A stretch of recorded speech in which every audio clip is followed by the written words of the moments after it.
নমস্কার বন্ধুরা, বাংলার পাকশালায় আপনাদের সকলকে স্বাগত জানাই।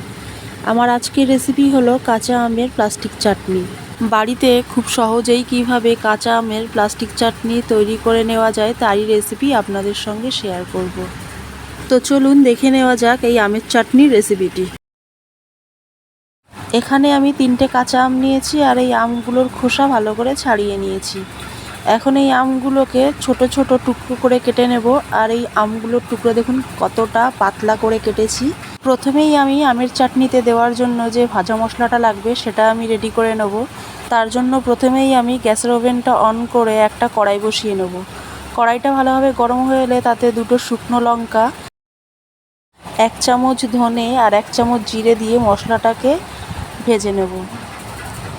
এই সময় গ্যাসের ফ্লেমটাকে একদম লোতে করে মশলাটাকে যতক্ষণ না একটা সুন্দর গন্ধ বেরিয়ে আসবে ততক্ষণ মশলাটাকে ভাজতে হবে। এখানে আমার মশলাটা ভাজা হয়ে গেছে।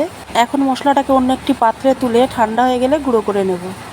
এখন ওই একই কড়াইয়ের মধ্যে আমি 1 কাপ মতন জল নিয়ে নিয়েছি। এখন ওই জলের মধ্যে 1/2 চামচ মৌরি আর 1/2 চামচ নুন দিয়ে ভালো করে জলটাকে মিশিয়ে নেব। এবার ওই জলের মধ্যেই আমি কেটে রাখা আমটাকে দিয়ে ভালোভাবে জলের মধ্যে আমগুলোকে মিশিয়ে নিয়ে 5 মিনিট মতন লো ফ্লেমে ঢেকে সেদ্ধ করে নেব। 5 মিনিট পর ঢাকনাটা খুলে দেখে নেব আমগুলো ভালো করে সেদ্ধ হয়েছে কিনা। আমগুলো দেখুন ভালোভাবেই সেদ্ধ হয়ে গেছে।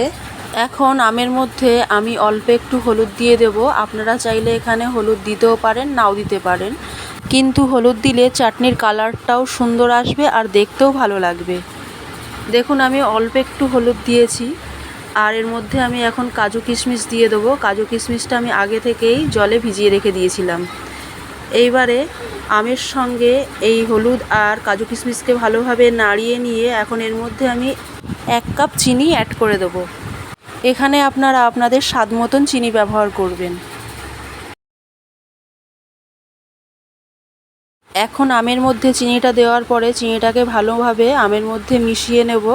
চিনিটা যখন ভালোভাবে মেশানো হয়ে যাবে তখন গ্যাসের ফ্লেমটাকে মিডিয়ামে রেখে আবারও আমি 5 থেকে 7 মিনিট মতন ঢেকে রান্না করে নেব। কিছুক্ষণ পর ঢাকনাটা খুলে দেখব যখন আমের চাটনিটা একটু গাঢ় হয়ে এসছে তখন ওই আমের চাটনির মধ্যে আগে থেকে যে মশলাটা ভেজে গুঁড়ো করে রেখেছিলাম সেখান থেকে আমি 1/2 চামচ মতন মশলাটা নিয়ে আমের চাটনির মধ্যে ভালোভাবে মিশিয়ে দেবো। আর এই সময় গ্যাসের ফ্লেমটাকে হাই করে কয়েক সেকেন্ড মতন ফুটিয়ে অফ করে নিলেই রেডি কাঁচা আমের প্লাস্টিক চাটনি। আপনাদের যদি আমার এই চাটনির রেসিপিটি ভালো লেগে থাকে তাহলে লাইক আর শেয়ার করে দেবেন আর কমেন্টে জানাবেন। আর আপনারা যদি আমার চ্যানেলে নতুন হয়ে থাকেন তবে চ্যানেলটাকে সাবস্ক্রাইব করে আমার পাশে থাকার অনুরোধ রইল। আজকের মতো এই পর্যন্তই। আবারও দেখা হবে নতুন একটি রেসিপির সঙ্গে।